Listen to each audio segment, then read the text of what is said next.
É o dia em que a Igreja, os cristãos comemoram alguma coisa que é fundamental na fé, esta e de hoje e domingo da ressurreição, que é a morte e a ressurreição de Jesus, que é a base da nossa fé. E nós não quisemos deixar de fazer uma reunião presencial, embora seja também transmitida por streaming, pelo Facebook, mas para podermos estar aqui juntos e alegrarmos, porque Cristo morreu por nós, sendo nós ainda pecadores. Amém? Então vou convidar-vos a cantar connosco esta canção, que vocês já conhecem, que já cantámos no domingo passado.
sabemos que a história não ficou por aqui. E por isso nós, quando cantamos estas canções, que falamos acerca daquela noite terrível, mas não ficamos tristes porque, apesar de tu teres entregue a tua vida em nosso lugar, uma noite dramática de desilusão, de abandono, porque tu próprio disseste: Pai, Pai, porque me abandonaste quando estavas na cruz. Ainda assim nós sabemos o final da história e por isso a Igreja continua ainda esta noite a cantar a morte, mas também domingo celebraremos a ressurreição. E nesta noite nós temos outro cântico para cantar: Eis o Cordeiro.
Eis o Cordeiro, aquele que foi como a ovelha muda para o matador. E foi em nosso lugar, nunca podemos esquecer isto. Louvado seja o nome do Senhor. Mas podem sentar agora, por favor. Nós seguimos o nosso... Vamos fazer a nossa oferta. A oferta que trazemos voluntária à casa do Senhor. Vamos levantar a nossa oferta.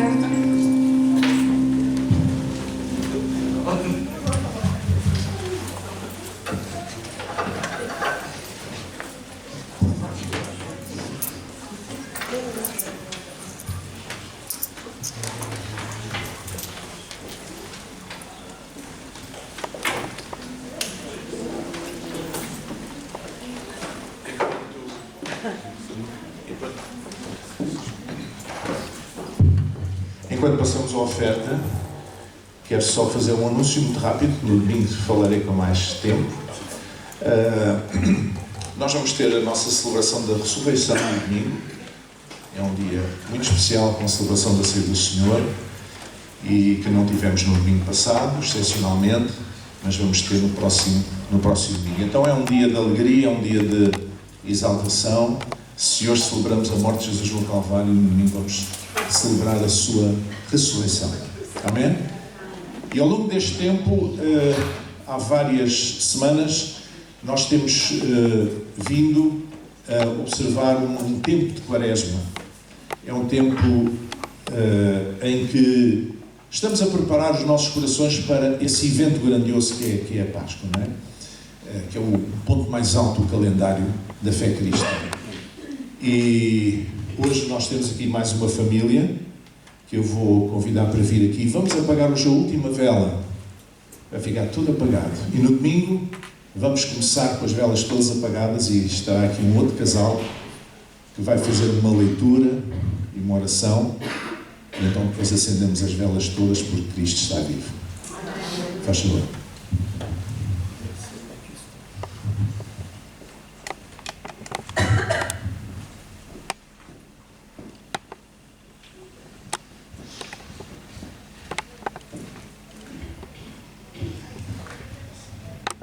Este foi o dia mais negro da história da humanidade. O próprio Filho de Deus foi morto por pessoas que não se contentaram em rejeitar.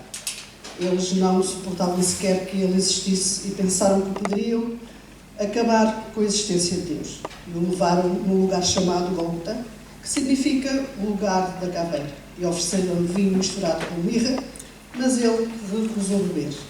E então crucificaram-no. Homens de dura cerviz e incircuncisos de coração e ouvido, vós sempre resistis ao Espírito Santo, assim vós sois como vossos pais. A qual dos profetas não perseguiram vossos pais?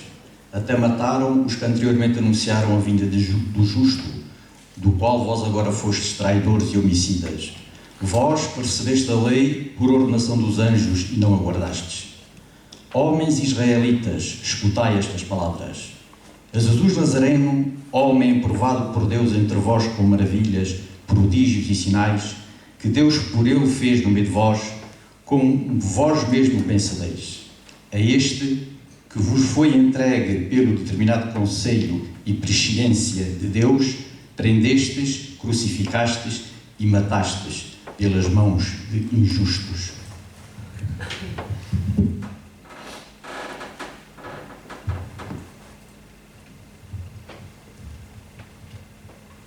Verdadeiramente, Ele tomou sobre si as nossas enfermidades e as nossas dores levou sobre si.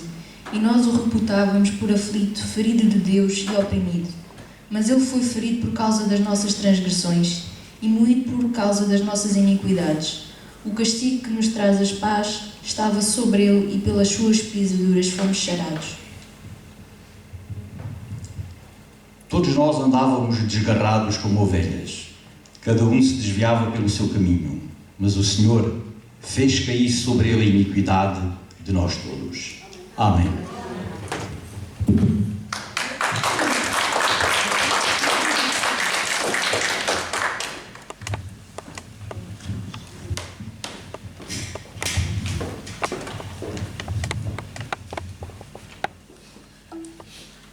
Amém.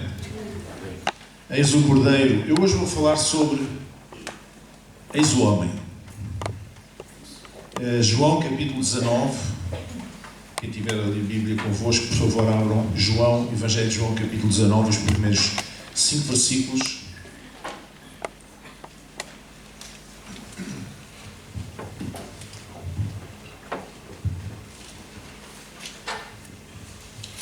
Que diz assim, João 19, versículo 1. Pilatos, pois, tomou então a Jesus e o açoitou. E os soldados, tecendo uma coroa de espinhos, lhe puseram sobre a cabeça e lhe vestiram uma veste de púrpura.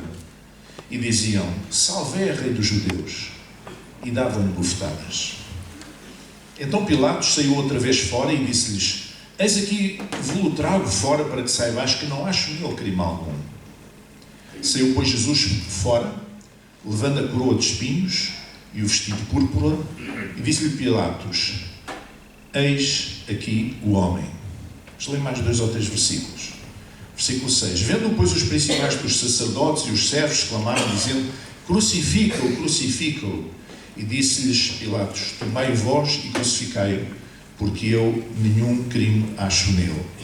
Responderam-lhe os judeus: nós temos uma lei, segundo a nossa lei deve morrer, porque se fez filho de Deus. E Pilatos, ouvindo estas palavras, mais atemorizado ficou. E entrou outra vez na audiência e disse a Jesus: de onde és tu? Mas Jesus não lhe deu resposta. E continua por aqui fora. É um texto que nós conhecemos bem. Eu gostava de falar um pouco esta noite sobre o quadro em que Pilatos aparece com Jesus diante da multidão, no pátio, e apresenta e diz: eis o homem, eis aqui o homem, ecce homo, eis aqui o homem. Nós estamos a viver, nesta altura, numa Jerusalém perturbada, numa província da Judeia, que fazia parte do Império Romano, mas que era uma província das que davam mais trabalho aos romanos, talvez, porque tinham uma característica especial, é que era o centro de adoração da religião judaica, uma religião que até era respeitada, mais ou menos, no Império, mas ali havia o poder do templo, o sumo sacerdote, os sacerdotes, o sinédrio, toda aquela estrutura do poder religioso em Jerusalém disputava o poder com o poder político, com o poder do Império, quer do rei Herodes, quer representado pelo governador, pelo Pilatos. E, portanto, havia ali uma tensão. Depois, na Judeia, tinha havido várias sedições, várias revoltas populares. Depois, Jesus, durante os 3 anos e meio, até chegar a este ponto, ele tinha andado pela Judeia, essencialmente, também foi a Samaria, foi a Galileia, enfim, andou por todo Israel, mas especialmente na província da Judeia, onde ele andou fazendo o bem, onde ele andou a curar toda a sorte de enfermidades, dar vista aos cegos, pôr paralíticos a andar.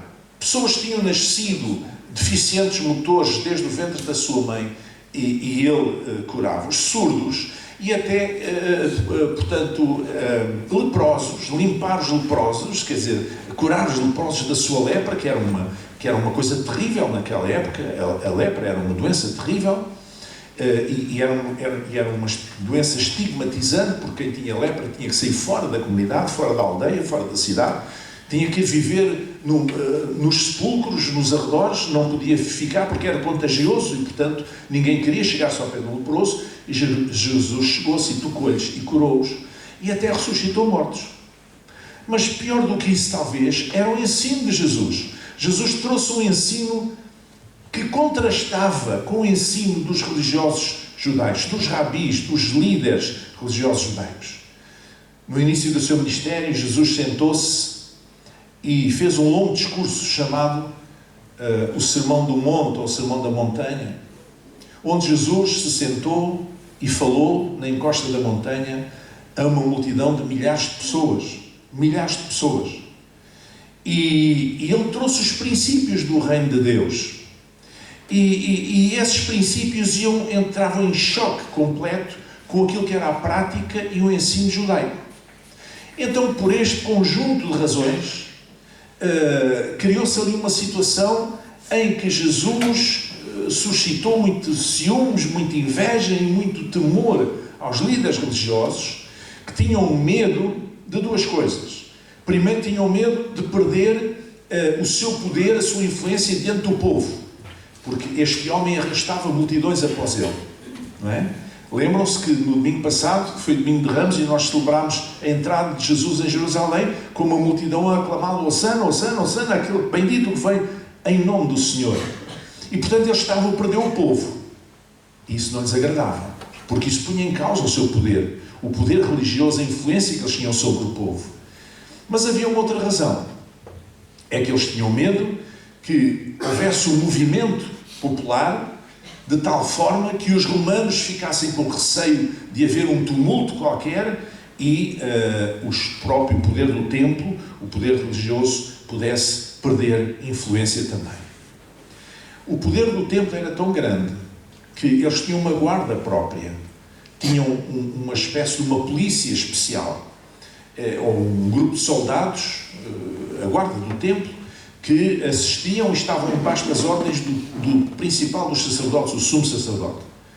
E, portanto, os peregrinos que iam ao templo pagavam impostos aos sacerdotes, ao sumo sacerdote, digamos, ao templo, pagavam impostos.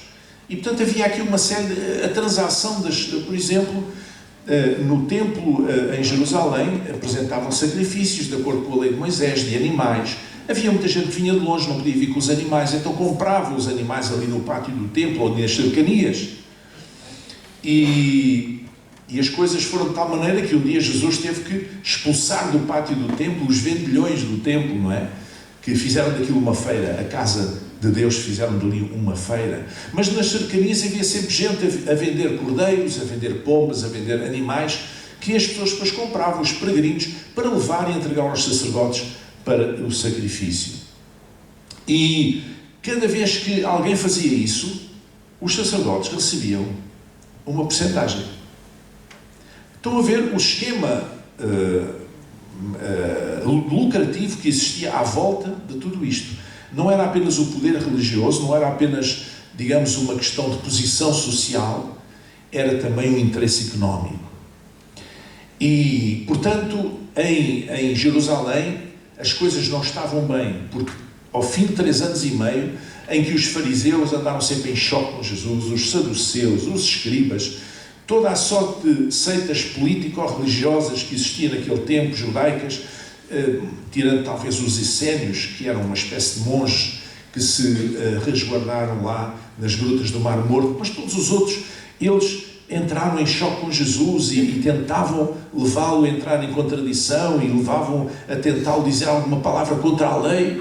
Nunca conseguiram, mas tentavam para o fazer desaparecer. Então a cidade de Jerusalém estava um pouco tensa nesta altura. Qual era a estratégia do poder religioso? Era matar Jesus, fazê-lo desaparecer do mapa. Era o que eles queriam. Este homem só veio perturbar a nossa nação. Este homem só veio perturbar aqui a Judeia e Jerusalém. E nós estávamos aqui tão bem, porque é que este homem aparece aqui? Antes dele tinha vindo um outro chamado João Batista. E esse era assim meio selvagem, entre aspas, e não era um homem de andar nos templos, nem na cidade, andava muito por fora, mas já tinha provocado alguma confusão, até que mandaram cortar-lhe a cabeça, não é?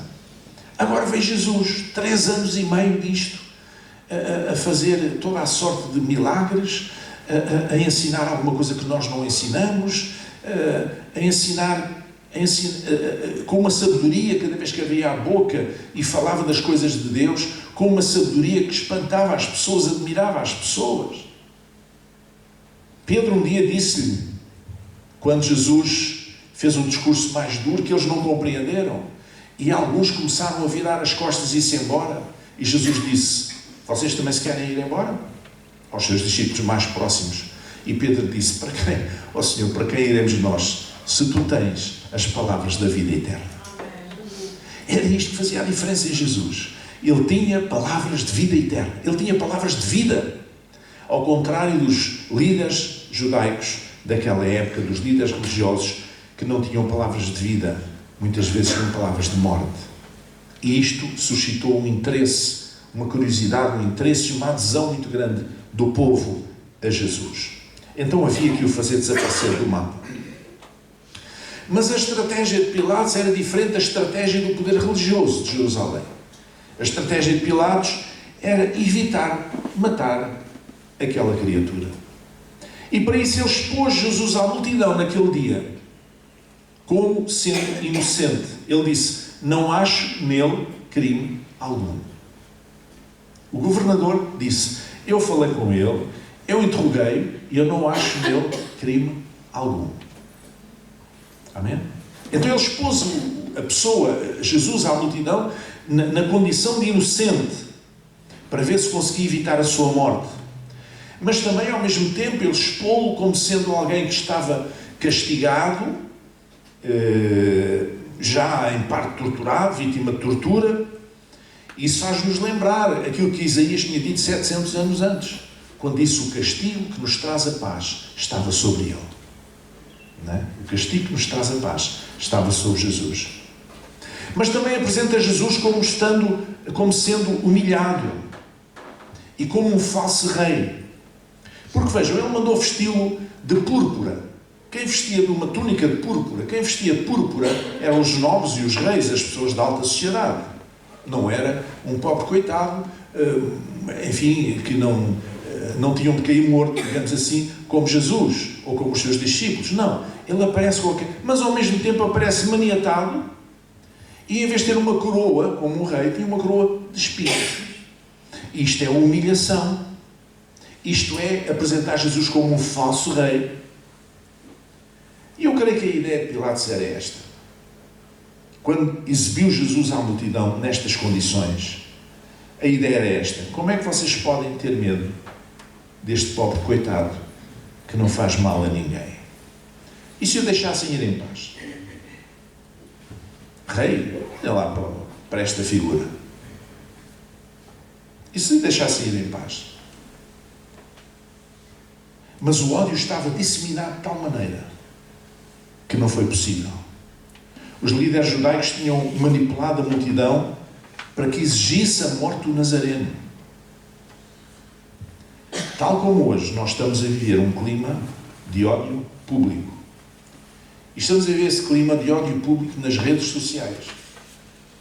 Estamos a viver esse clima de ódio público nas relações humanas, na política. Nós estamos a viver um clima de ódio público. E não é só em Portugal. É um pouco aí por todo o mundo. Há dias um cronista de um jornal chamou algumas apresentadoras de gordas, apresentadoras da televisão. Não se disse exatamente gordas, mas foi como se chamasse. Toda a gente entendeu e ofendeu-as mesmo. Não é? Eu pergunto, a propósito do quê? Com que direito? Com que direito? Mas também há líderes cristãos a fazer disparates deste género. Há quem diga que os obesos, os gordos, não entram no reino dos céus. Vocês já ouviram dizer isso? Eu já ouvi. Não entram. Eu não sei qual é a bitola que eles têm, mas... Portanto, atenção aí às coisas agora, às começanas da Páscoa, porque não abusem. Há um clima de tensão, um clima de ódio que está espalhado na sociedade e que afeta também muitas vezes a Igreja. Só que a mensagem da cruz é exatamente o contrário. É a mensagem do amor de Deus. Isto é um contraste tremendo. É um contraste tremendo.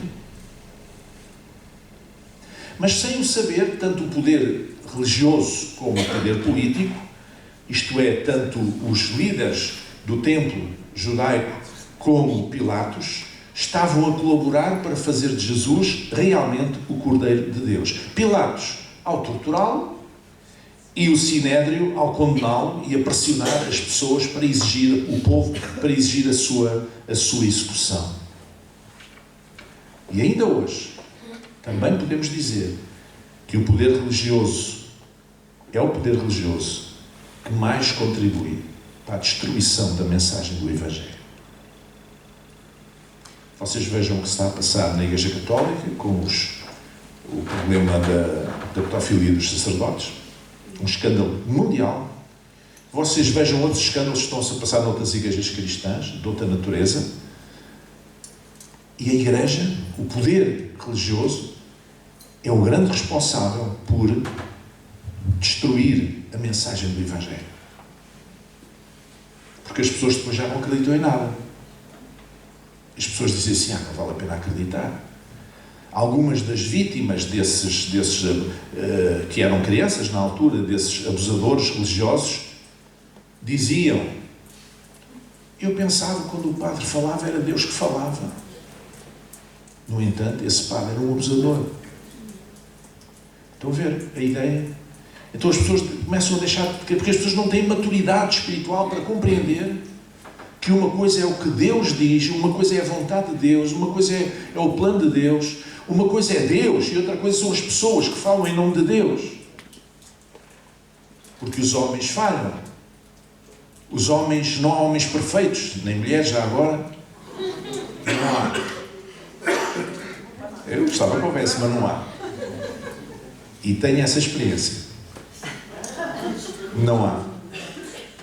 Deus é perfeito, mas nós não somos. Nós somos sujeitos a tantas dificuldades. Olha, hoje o Papa disse uma coisa interessante.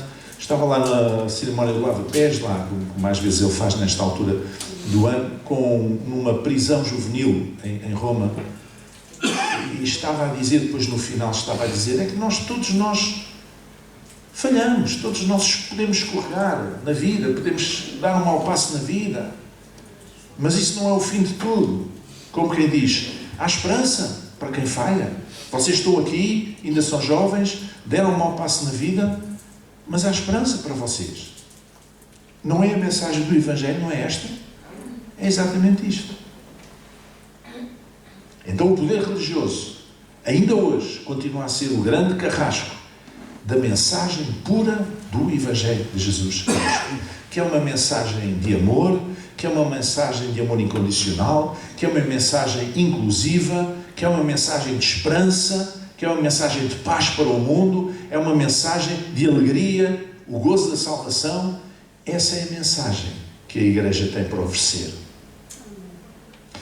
E também ainda hoje algum poder político apresenta a fé cristã como uma coisa dos pobres coitados. Uma vez estava num congresso lá na minha universidade e eu tinha feito uma intervenção, já não me lembro o que era, alguma coisa relacionada com fé, e uma senhora, no final, já depois de acabar a sessão, veio ter comigo e disse, como é que uma pessoa inteligente como o professor pode ser uma pessoa de fé? E eu disse, eu não sei se ela se ofendeu, mas eu disse, olha, porque eu sou inteligente é que sou uma pessoa de fé. Porque é preciso mais fé para crer que não existe Deus do que para crer que existe Deus. Para crer no acaso. É preciso mais fé para crer no acaso ou numa coisa assim. Alguns dizem, qualquer coisa assim, há qualquer coisa, há uma força, há qualquer coisa. Preciso mais fé para crer nisso do que para crer na palavra de Deus e crer neste Deus que é pessoal, que é relacional, que se dá à relação connosco, que se manifesta através do Espírito Santo, que se revelou de uma forma mais plena na pessoa de Jesus Cristo. Por isso eu disse, olha, porque eu sou inteligente, é que eu acredito. Mas ainda hoje nem o poder religioso, nem o poder político compreendem a essência da mensagem libertadora do Evangelho. Mas repare, a frase de Pilatos, quando diz Ecce homo, eis o homem, eis aqui o homem, não é uma frase inocente, porque aquilo que aparece nas Escrituras é eis o homem com H grande, que quer dizer, significa este é o rei ou senhor dos homens. Portanto, Pilatos, quando aparece com Jesus naquelas figura, que diz aqui, este é o Senhor dos homens, ou o Rei dos homens, ele está a provocar os judeus. Ele não gostava deles, os líderes religiosos judaicos. Ele não gostava deles. E fez mais, ele levou a sua teimosia até ao fim, de tal maneira, mandou escrever uma tableta a fixar por cima, na cruz, por cima da cabeça onde Jesus iria ser crucificado, a dizer o seguinte, Jesus Nazareno, o Rei dos Judeus, e mandou escrever em 3 línguas. E só a palavra Nazareno já era um insulto para os líderes judaicos. Porque Jesus, de facto, era de Nazaré. Era daquela província lá atrás das pedras. Eles já não gostavam dos samaritanos. Jerusalém, a Judeia ficava no sul. Samaria ficava ao meio do país, meio de Israel. E a norte, mais longe ainda, já a caminho da Síria, é que ficava a Galileia, Nazaré. E costumavam dizer que da Nazaré, da Galileia, nunca tinha vindo no profeta. Como quem diz, é uma terra espiritualmente estéril. Aquilo não se aproveita nada. E Jesus precisamente veio daí. Vocês já viram que Jesus fez gala em anular-se a si mesmo como ser para chamar a atenção para aqueles que não são nada? Era filho de um carpinteiro, não era filho de um rei, não era um príncipe. Nasceu em Nazaré, não nasceu em Jerusalém. Ou não cresceu em Jerusalém. Ele cresceu lá. Era uma pessoa, um homem simples. Nunca foi, digamos assim, nunca fez o curso para ser rabi judaico. Nunca fez esse curso. Não é? É um homem simples que aparece ali. Porque ele se identifica com os simples. Então, ao escrever Jesus Nazareno, o rei dos judeus, o primeiro insulto está no Nazareno. E o segundo está no rei dos judeus. E então diz lá em João ainda 19, levando ele às costas a sua cruz, Jesus saiu para um lugar chamado Caveira, que em hebraico se chama Gólgota, onde o crucificaram, e com ele outros dois, um de cada lado, e Jesus no meio. E Pilatos escreveu também o título e pô-lo em cima da cruz, e nele estava escrito, Jesus Nazareno, o rei dos judeus. E muitos dos judeus leram este título, porque o lugar onde Jesus estava crucificado era próximo da cidade. E estava escrito em hebraico, grego e latim. E diziam, pois, os principais sacerdotes dos judeus a Pilatos, não escrevas, o rei dos judeus, mas que ele disse, sou o rei dos judeus. E respondeu Pilatos, o que escrevi, escrevi. Estão a ver a vingançazinha de Pilatos? Não foi inocente esta coisa de apresentar eis o homem. Mas é o eis o homem com H grande. Eis o homem, o Senhor dos senhores ou o Rei dos reis. Profeticamente, eu estava a falar profeticamente sem saber. Sabe que às vezes as pessoas, mesmo sem conhecer Deus, falam ou têm atitudes proféticas sem o saber. Porque Deus usa-se das pessoas. Porquê em 3 línguas? Hebraico, porque era uma mensagem para Israel e para o poder religioso. Que aquele era realmente o rei, não apenas dos judeus, mas o rei dos reis e o senhor dos senhores. Em grego, porque era a língua da sabedoria da cultura helénica, da sabedoria daqueles tempos. Não é por acaso que o Novo Testamento foi escrito em grego. Não é? E toda a sabedoria, a filosofia dos gregos, etc., tinha muita presença ainda na sociedade. Porque os romanos nunca conseguiram sobrepor-se ao nível cultural do Império Grego que o precedeu. E em latim porquê? Tinha a ver com o Império Romano e o poder político-militar. Então, Pilatos estava profeticamente a dizer ao mundo, através destas 3 línguas, ao mundo conhecido de então, a todas as faixas do mundo populacionais e sociais e do mundo de então, a dizer que Jesus era o rei. Amém? Mas o importante não é o que Pilatos pensava de Jesus, ou deixava de pensar, ou mesmo uma provocação circunstancial que ele fez aos judeus. Mas o importante em Jesus foi o testemunho do Pai a seu respeito, por altura do seu batismo por João. Este é o meu Filho amado, em quem tenho o meu prazer. Em quem me compraz, em quem tenho o meu prazer. Não é? Jesus submeteu-se ao batismo de João e quando ele emerge, aparece essa voz do céu que diz, este é o meu Filho amado, em quem tenho o meu prazer. E eu quero dizer que, apesar da Bíblia dizer e explicar que nós devemos ter boa imagem dos nossos irmãos e bom testemunho dos de fora, a Bíblia fala em exalar o bom cheiro de Cristo. Apesar disso, isso não nos deve tirar o sono. O que nos deve tirar o sono é dizer o que é que Deus pensa de mim. Amém? Não é o que os irmãos pensam, embora isso seja importante, ou o que lá fora pensam, embora isso também seja importante. Tanto quando está na vossa mão, tendo paz com todos os homens, diz a Bíblia. Às vezes não é possível. tanto quanto está na nossa mão. Ok? Mas o mais importante é o que é que Deus pensa de nós. Amém? É isso que é importante. A certa altura Jesus não ligou nenhuma ao que é que as pessoas pensavam dele. Nem ligou nenhuma à tabuleta a dizer Jesus Nazareno, Rei dos Judeus. Nem ligou nenhuma a isso. Mas um tempo atrás ele tinha perguntado aos seus discípulos mais próximos: quem dizem aí os homens que eu sou? E eles disseram: uns dizem que és Elias, porque havia um mito que Elias havia de voltar e tal, tinha subido ao céu num carro de fogo, que havia de voltar, ou outros profetas, não sei o quê e tal. E depois ele perguntou: e vós? E vocês? Quem é que dizem que eu sou? Quem é que pensam que eu sou? E houve ali um silêncio. E então Pedro abriu a boca, mas foi o Espírito Santo que falou pela boca de Pedro e disse: tu és o Cristo, o ungido de Deus, o Filho do Deus vivo. Amém. Ele queria saber até que ponto é que eles tinham revelação de quem ele era. Porque durante muito tempo Jesus andou com os seus discípulos, mesmo os mais próximos, e ninguém entendia nada de quem ele era, incluindo Judas Iscariotes, nunca compreendeu. Não entendiam quem ele era. Não entendiam que era o Filho de Deus, não entendiam que era o Redentor, o Messias, o Redentor de Israel. Não entendiam isso.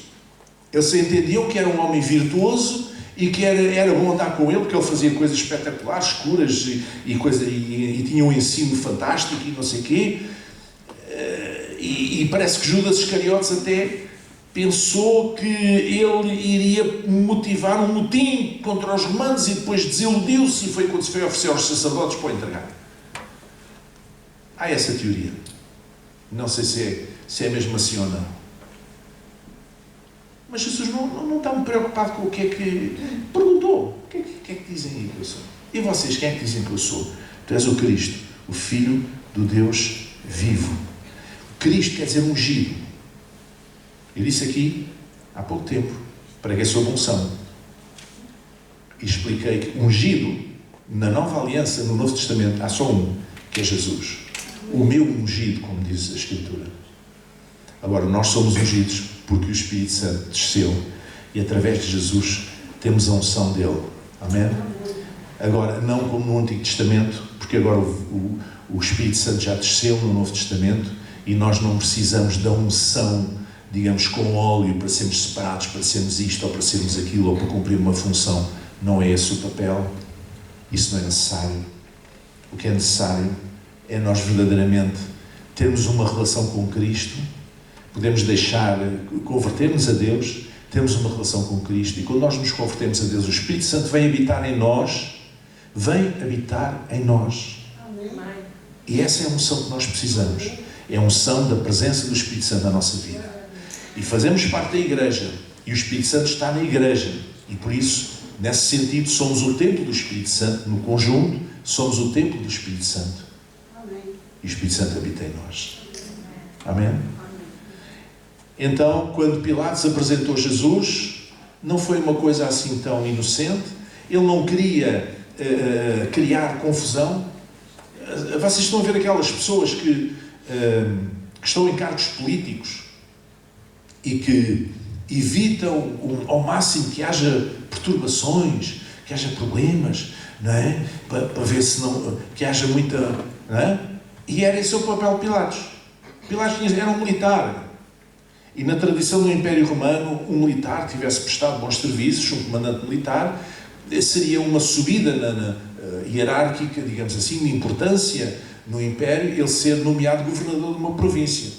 E foi nesse sentido que Pôncio Pilatos foi nomeado para governar a província da Judeia.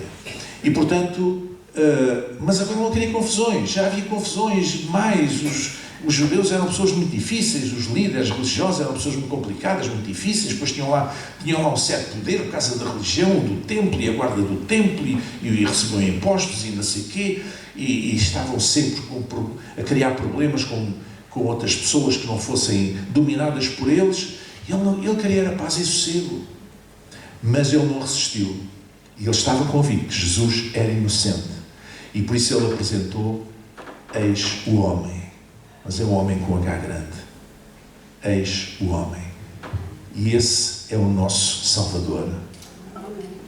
A Bíblia diz que há um mediador entre Deus e os homens, Jesus Cristo, homem. E essa mediação foi feita na cruz do Calvário. Né? Isso que nós hoje celebramos. Ele colocou-se entre nós e Deus. Pendurado na cruz, ele era o traço de união entre a terra e os céus, entre os homens e Deus.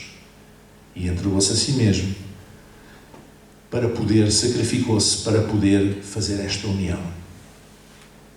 Levar sobre si os nossos pecados e que nós pudéssemos hoje, convertidos a Deus, comparecer na sua presença, sem qualquer receio, comparecer diante do trono de Deus com toda a ousadia, comparecer em oração diante do trono de Deus, falar com Deus diretamente, sem intermediários. Não precisamos de intermediários.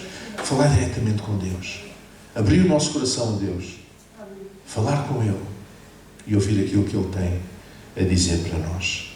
Isso é fantástico. E só aconteceu porque Jesus tomou o nosso pecado sobre Ele. Por isso o castigo que nos traz a paz estava sobre Ele. Ele se entregou a si mesmo por nós e abriu um caminho, um novo e vivo caminho, como diz a Escritura, para nós podermos aceder à comunhão com o Pai. E isto não tem preço. Não é preciso pagar promessas, não é preciso acender velas nesse sentido. As velas que temos aqui são simbólicas, não é com esse sentido. Não é preciso fazer nada nesse sentido, nem pagar promessas, nem fazer sacrifícios corporais, nem nada disso. Não precisamos nada disso. Temos o caminho aberto e o caminho é Jesus. Glória a Deus. Vamos chegar em pé. Aleluia. Nosso Deus e Pai, nós te agradecemos, Senhor, porque celebramos hoje a morte de Cristo na cruz do Calvário, que é parte da nossa base, da nossa salvação, juntamente com a ressurreição que celebraremos no próximo domingo, Senhor. Pai, nós te agradecemos porque tu amaste o mundo, as pessoas do mundo. Tu amaste a humanidade de tal maneira, como diz o Evangelho, que deste o teu Filho para que todo aquele que nele crê não se perca, mas tenha a vida eterna. E como dizia Pedro, Jesus é aquele que tem as palavras da vida eterna. E nós escolhemos seguir Jesus e ouvir Jesus porque Ele tem as palavras da vida eterna. E por isso, Senhor, nós queremos continuar a segui-lo.